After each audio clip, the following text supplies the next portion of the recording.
third part of our chapter resource and development। बच्चों, ये हमारे लेसन का तीसरा पार्ट है जिसमें हम पढ़ेंगे सबसे पहले डेवलपमेंट ऑफ रिसोर्सेज के बारे में। रिसोर्सेज का डेवलपमेंट क्या है, किस तरह होता है। हमारा सेकेंड टॉपिक होगा बच्चों सस्टेनेबल डेवलपमेंट अर्थात सतत पोषणीय विकास। ये टर्म परीक्षा के दृष्टिकोण से और हमारे एनवायरनमेंट के दृष्टिकोण से बड़ी ही इंपॉर्टेंट है। हमारा अगला टॉपिक होगा रियो डी जेनेरियो अर्थ समिट 1992 और लास्ट में हम लोग बच्चों पढ़ेंगे एक महत्वपूर्ण टॉपिक जिसका नाम है एजेंडा 21। तो ये 4 टॉपिक आज के इस लेक्चर में डिस्कस किए जाएंगे। करते हैं डेवलपमेंट ऑफ रिसोर्सेज। क्या होता है रिसोर्सेज का डेवलपमेंट?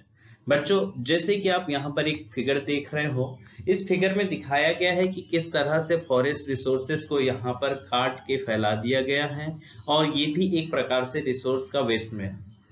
दूसरा यहाँ पर आपको फिगर दिखाई दे रहा है जिसमें एक्सप्लॉइटली यहाँ पर सैंड की माइनिंग हो रही है, किस तरह से यहाँ रेत को खोदा जा रहा है, इससे नदी का बहाव अस्त व्यस्त हो जाता है। इसी को हम लोग देखते हैं डेवलपमेंट ऑफ रिसोर्सेज टॉपिक में। सबसे पहले बच्चों हम देखेंगे resource are vital for human survival. मनुष्य के जीवन जीने के लिए ये जितने भी संसाधन हमें प्रकृति ने दिए हैं ये बड़े ही महत्वपूर्ण होते हैं। As well as for maintaining the quality of life. केवल हमारे जीने के लिए ही जरूरी नहीं होते हैं बल्कि हमारे जीवन की क्वालिटी जो होती है, लाइफ की क्वालिटी, उसको मेंटेन करने के लिए, उसको बनाए रखने के लिए भी ये जरूरी होते हैं। It was believed that resource are free gift of nature.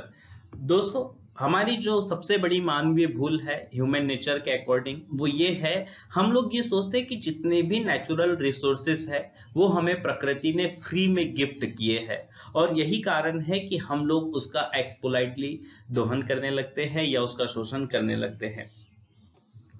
Next topic है बच्चों के लिए problems bye indiscriminate uses of resources. Resources का इनडिस्क्रिमिनेट अंधाधुंध उपयोग करने से या बिना सोचे समझे उपयोग करने से संसाधनों के लिए क्या समस्याएं हमारे सामने आती हैं, हम उसे देखेंगे। सबसे पहली जो समस्या हमारे पास आती है बच्चों वो ये है depletion of resources for satisfying the greed of few individuals. हमारे पास में रिसोर्सेज जो है बच्चों वो पर्याप्त है, बहुत सारी क्वांटिटी उनकी है, परंतु हमारे पास इतने भी रिसोर्सेस नहीं है कि वो किसी व्यक्ति की ग्रीड को पूरा कर सके। आज एक बात बताइए, आप में इतने सारे हमारे यहाँ पे समाज में लोग रहते हैं, क्या सभी को रेत की जरूरत पड़ती है? बिल्कुल नहीं। जब हम अपना घर बनाते हैं तभी हमें रेत की आवश्यकता होती है, परंतु आपने देखा होगा पेपर में आए दिन न्यूज छपते रहती है, रेत माफिया, यहाँ पर किसी अधिकारी के ऊपर हमला हुआ, कहीं पर किसी अधिकारी पर हमला हुआ, कहीं पर छापे पड़े तो इतने ट्रक रेत पकड़ाई। आखिर रेत में ऐसा क्या है? तो बात वही आती है बच्चों, satisfying the greed of few individuals. कुछ मुट्ठी भर लोग हैं जिनकी जो ग्रीड है, जिनका जो लालच है, उसको पूरा करने में ही हमारे रिसोर्सेस एक्सप्लॉइट हो रहे हैं, इनडिस्क्रिमिनेट उनका यूज हो रहा है। Second one thing, accumulation of resources in few hands. आपने देखा होगा बच्चों, ये जो रिसोर्सेस होते हैं उसका एक्यूमुलेशन, उनकी जो पहुंच है वो कुछ मुट्ठी भर लोगों के हाथों में ही होती है, which in turn divided the society into rich and poor. और इसी से हमारा समाज अमीर और गरीब दो भागों में बढ़ जाता है। आपने देखा होगा बड़े बड़े बिल्डर्स लोग होते हैं, ये एक लॉबी की तरह काम करते हैं और इस तरह से ये लोग क्या करते हैं, इन रिसोर्सेस का इनडिस्क्रिमिनेट यूज करते हैं और हमारा समाज अमीर और गरीब दो भागों में बढ़ जाता है। तीसरी प्रॉब्लम क्या होती है इनडिस्क्रिमिनेट रिसोर्सेज का यूज करने से? It has led to the ecological crisis such as global warming. अगर आप पेड़ इसी तरह कटते जाएंगे तो देखिए बच्चों, दिनों दिन तापमान हमारा जो है टेम्परेचर बढ़ता जा रहा है और जब टेम्परेचर बढ़ता है तो उससे जो समस्या उत्पन्न होती है उसे हम लोग ग्लोबल वार्मिंग कहते हैं, भूमंडलीय तापीकरण या वैश्विक तापीकरण। दूसरा जो सबसे बड़ा हमें जो नुकसान होता है वो है ओजोन लेयर डिप्लेशन। ये जो इस तरह से पेड़ कट रहे हैं, पॉल्यूशन हो रहा है, इससे हमारी ओजोन लेयर वो भी जो है डिप्लेट होते जा रही है, अर्थात उससे भी नुकसान पहुंच रहा है। नेक्स्ट है आपके लिए environmental pollution and land degradation. इससे क्या हो रहा है, हमारा जो इन्वायरमेंट है वो पॉल्यूट हो रहा है, प्रदूषण बढ़ता जा रहा है, एंड लैंड डिग्रेडेशन। और इस तरह से अंधाधुंध रिसोर्सेज का यूज करने से, इनडिस्क्रिमिनेट यूज करने से हमारी जो लैंड है वो भी धीरे धीरे डिग्रेड हो रही है, हमारी मृदा मिट्टी जो है वो भी खराब होते जा रही है। तो लैंड रिसोर्सेज जो है आपका इस तरह से डिप्लेशन का शिकार हो रहा है। डेवलपमेंट ऑफ रिसोर्सेज में बच्चों आपको केवल ये 3 ही पॉइंट ध्यान रखने हैं। कौन कौन से? सबसे पहले रिसोर्सेज का जो डिप्लेशन हो रहा है वो किस कारण हो रहा है? The satisfying the greed of few individuals, कुछ लोगों के ग्रीड को या लालच को पूरा करने के लिए। और इससे क्या होता है, जो रिसोर्सेस है वो एक्यूमुलेट हो जाते हैं कुछ मुट्ठी भर लोगों के हाथों में, और उससे इकोलॉजिकल हमारे यहाँ पे क्राइसिस होता है, जैसे global warming, ozone layer depletion, environmental pollution और लैंड डिग्रेडेशन। आइए बच्चों नेक्स्ट टॉपिक पर चलते हैं। ये है बच्चों एक वीडियो जो कि टाटा स्टील ने बनाया है, इसे देखिए और समझिए। So good morning everyone. When's the last time any of you drew a picture? Past 5. Today we're here to draw a picture. So what you'll see here are some crayons, colors in each box. Choose your colors wisely because there will be another group coming in after you and making another picture with what you leave behind.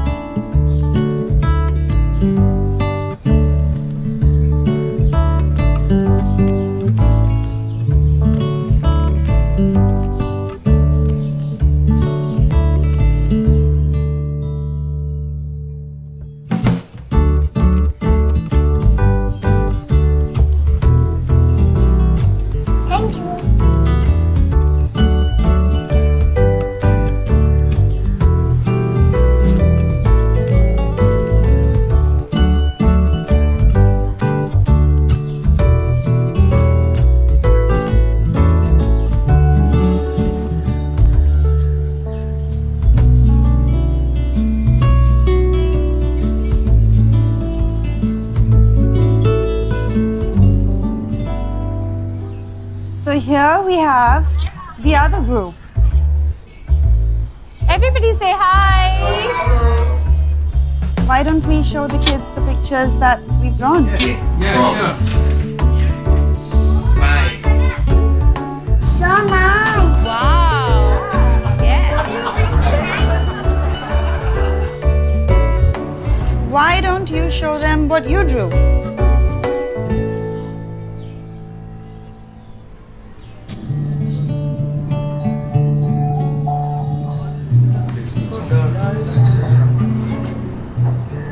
It's all black. We all took away the bright colors. I wish I wasn't this selfish, taking away all the bright colors. Maybe we could have broken the colors and left half of them for them and for the next group.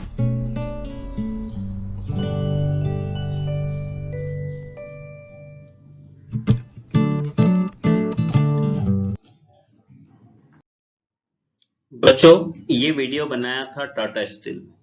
अगर sustainable development को हमें समझना है तो इससे अच्छा video नहीं हो सकता। यहाँ पर आपको दिखाया गया कि 2 ग्रुप है। पहला एक ग्रुप है जो एडल्ट जनरेशन का है, जिन्हें एक पिक्चर बनाने के लिए कहा जाता है, परंतु उन्हें चेतावनी भी दी जाती है कि आप जो कलर यूज कर रहे हैं वो एक दूसरा ग्रुप आएगा उनके लिए भी है।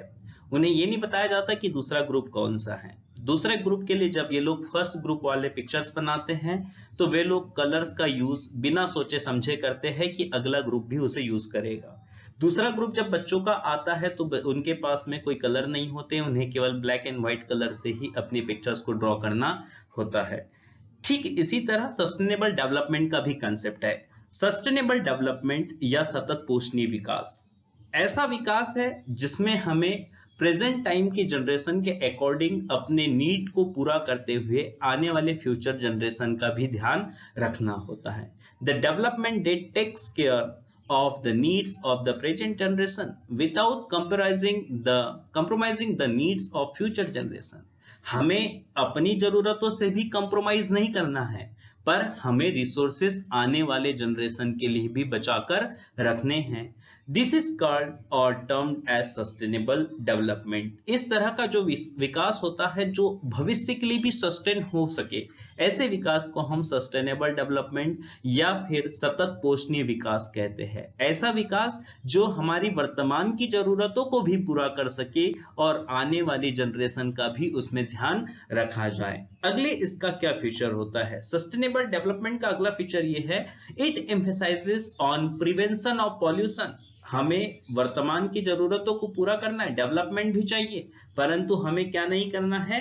Prevention of pollution. हमें पर्यावरण को प्रदूषित होने से भी बचाना है, ताकि जब आने वाली पीढ़ी जब आए तो हमें अपने पूर्वजों से, हमारे जो अपने एंसेस्टर्स हैं, उनसे जिस तरह का एनवायरनमेंट हमें मिला है, हम आने वाली पीढ़ी को भी ठीक उसी तरह का एनवायरनमेंट दे सके। अवॉइडेंस ऑफ वेस्टेज, ये जितना कचरा कूड़ा करकट घर से निकल रहा है, इस चीज को भी हमें अवॉइड करना है, उस चीज को भी हमें कम से कम करना है, ताकि आने वाली जो जनरेशन है वो पर्वतों के विशाल ढेर के रूप में कचरे को ना देख सके, वो प्रकृति की उसी सुंदरता को देख सके जैसा हमारे पूर्वज हमारे लिए छोड़कर गए थे। सस्टेनेबल डेवलपमेंट का अगला जो बड़ा बेसिक पॉइंट होता है बच्चों, वो होता है development that takes place without damaging the environment. ऐसा हमें डेवलपमेंट चाहिए जिससे एनवायरनमेंट को डैमेज ना हो। It is termed as sustainable development. जो डेवलपमेंट है वो सस्टेनेबल डेवलपमेंट कहलाता है। तो की पॉइंट आप लोग नोट करेंगे, हमें ऐसा डेवलपमेंट चाहिए जो प्रेजेंट जनरेशन की नीड को पूरा करते हुए, अपनी जरूरतों से कॉम्प्रोमाइज ना करते हुए फ्यूचर जनरेशन का भी ध्यान रख सके। ऐसा डेवलपमेंट सस्टेनेबल डेवलपमेंट होता है। इसमें किस बात पर ध्यान दिया जाता है? तो prevention of pollution and avoidance of wastage.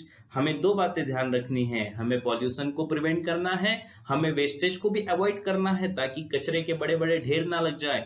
And the second one thing that takes place without damaging the environment, हमें एनवायरनमेंट को भी किसी तरह से डैमेज नहीं करना है। आइए नेक्स्ट टॉपिक पर बढ़ते हैं।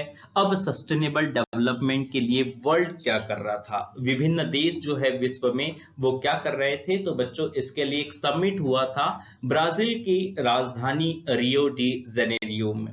ये हुआ था 1992 में। क्या पॉइंट्स थे इसके हम लोग नोट करेंगे। सबसे पहले पॉइंट था इसमें, it was held in Rio de Janeiro in Brazil in June 1992। ये ब्राजील के शहर रियो में हुआ था। कब हुआ था? 1992 में। Next point, more than hundreds of heads of states assemble in the first international earth summit. इसे क्या नाम दिया गया था? पहला विश्व पृथ्वी सम्मेलन नाम दिया गया था, जो कि जून माह में 3 से 14 जून 1992 को ब्राजील में हुआ था। और लगभग 100 देशों से के आसपास यहाँ प्रमुख यहाँ उपस्थित हुए थे। अगला जो पॉइंट है बच्चों, it was conveyed for addressing urgent. ये एक प्रकार के संदेश को देने के लिए हुआ था। और कौन सा संदेश था? Problems on environmental protection. पर्यावरण संरक्षण या पर्यावरण को बचाने में जो प्रॉब्लम्स आ रही है उसके लिए एड्रेस था। यहाँ पर एक संबोधन था। Socio economic development at the global level. सारे देश मिलकर के एक इस तरह का विकास करें जिससे हमारा सामाजिक आर्थिक विकास संभव हो सके। हम लोग क्या कर रहे हैं? हम ये कर रहे हैं कि इकोनॉमिकली डेवलप तो हो रहे हैं, पर हमारा लाइफ स्टैंडर्ड जो है एक तरह से इकोनॉमिकली देखें तो बहुत हाई लेवल पर जा रहा है, बट एनवायरमेंटल के पॉइंट ऑफ व्यू से अगर हम देखें बच्चों तो हमारा लिविंग स्टैंडर्ड दिन पर दिन नीचे गिरता जा रहा है। हमारा हेल्थ, हमारा एनवायरमेंट, ये सब डिग्रेड होते जा रहे हैं, कमजोर पड़ते जा रहे हैं। नेक्स्ट पॉइंट जो आएगा बच्चों, the assembled leader signed the declaration on global climatic change and biological diversity. यहाँ पर जो एक एजेंडा असाइन हुआ था उसे नाम दिया गया था declaration on global climate change. वैश्विक जलवायु परिवर्तन और जैविक विविधता का यहाँ पर एक डिक्लेरेशन साइन किया गया था इन नेताओं के द्वारा। नेक्स्ट वन है द समिट एडॉप्टेड एजेंडा 21। और इस डिक्लेरेशन को जो नाम दिया गया था वो था agenda 21 for achieving sustainable development in the 21st century, और इसका उद्देश्य था 21वीं शताब्दी जो है अभी वर्तमान में चल रही है, इसमें सस्टेनेबल डेवलपमेंट के गोल को अचीव करना, सतत पोषणीय विकास को प्राप्त करना। अब एजेंडा 21 क्या है, ये एक इंपॉर्टेंट क्वेश्चन है बच्चों आपके 10th के लिए, और उसे ही हम लोग यहाँ देखते हैं। एजेंडा 21 अर्थ समिट जो हुआ था 1992 में, उसमें एजेंडा 21 अडॉप्ट किया गया था। और ये क्या होता है, आइए एक एक करके हम इसके पॉइंट देखेंगे। It was the declaration signed by the world leaders in 1992. ये एक तरह का घोषणा पत्र था जिसे 1992 में 100 से अधिक नेताओं के द्वारा साइन किया गया था या फिर अडॉप्ट किया गया था at the United nation conference of environment and development. ये जो समिट हुई थी उसे नाम दिया गया था United Nations conference on environment and development, संयुक्त राष्ट्र महासभा का एक सम्मेलन जो कि पर्यावरण और विकास पर आधारित था। इसके बाद बच्चों इसमें जो पॉइंट आता है, it took place at Rio de Janeiro in Brazil 1992। Brazil के रियो शहर में ये 1992 में हुआ था। It was an agenda to combat environmental damage. इससे हमारा जो उद्देश्य था वो क्या था, हम एक साथ मिलकर के, सारे देश मिलकर के हम लोग एनवायरमेंटल डैमेज, पर्यावरण को जो नुकसान पहुंच रहा है उसके साथ लड़ना चाहते थे। हम लोग लड़ना चाहते थे विभिन्न देशों में फैली हुई पुअर्टी, गरीबी से, डिसीज, अलग अलग देशों में समय समय पर कई बीमारियां फैलती रही है, जीका वायरस, इबोला, प्रेजेंटली अभी आप लोग देख रहे हैं कोरोना वायरस है। तो एक ग्लोबल एजेंडा तैयार करना ताकि हम एक एनवायरमेंटल पॉल्यूशन के साथ साथ, डैमेज के साथ साथ डिसीज और पुअर्टी से भी लड़ सके थ्रू ग्लोबल कोऑपरेशन। इसके लिए उद्देश्य ये था कि हमें एक सामूहिक प्रयास करना होगा, वैश्विक कोऑपरेशन चाहिए, हमें साझेदारी चाहिए, on common interest mutual needs. क्यों? क्योंकि विश्व में सभी की जरूरतें एक समान है, एंड शेयर्ड रिस्पॉन्सिबिलिटीज, और यहाँ सभी को जिम्मेदारी लेना होगा। कोई देश अपनी जिम्मेदारी से नहीं भाग सकता कि मैं अपने देश में विकास कर रहा हूं, जो नुकसान हो रहा है, जो प्रॉफिट हो रहा है वो मेरा है। नहीं, ऐसा नहीं है। आप जो काम करते हैं उसका असर, उसका प्रभाव आपके पड़ोसी पर भी होता है। इसीलिए सारे देशों को एक कॉमन रिस्पॉन्सिबिलिटी लेनी थी, और ये सब किसके लिए बनाया गया था, इन द 21st सेंचुरी, 21वीं शताब्दी में बहुत कुछ विकास के नाम पर हम एनवायरमेंटल डिग्रेड करते जा रहे हैं। नेक्स्ट पॉइंट इसका जो था बच्चों वो था, one major objective of agenda 21 is that every local government should draw its own local agenda 21।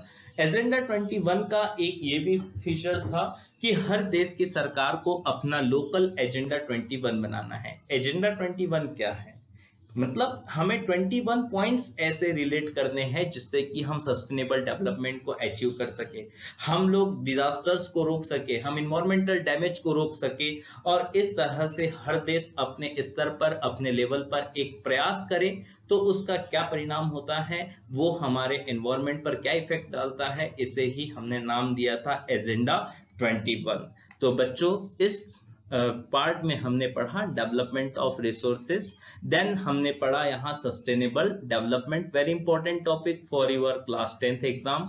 And next topic जो था हमारा वो था सस्टेनेबल डेवलपमेंट के बाद रियो समिट 1992, और लास्ट टॉपिक हमने पढ़ा एजेंडा।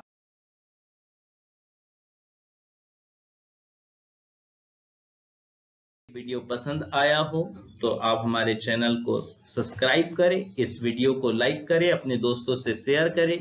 वीडियो को देखने के लिए आपका बहुत सारा धन्यवाद, और हाँ, इसके अगले पार्ट के लिए आप हमारे साथ बने रहिए। धन्यवाद।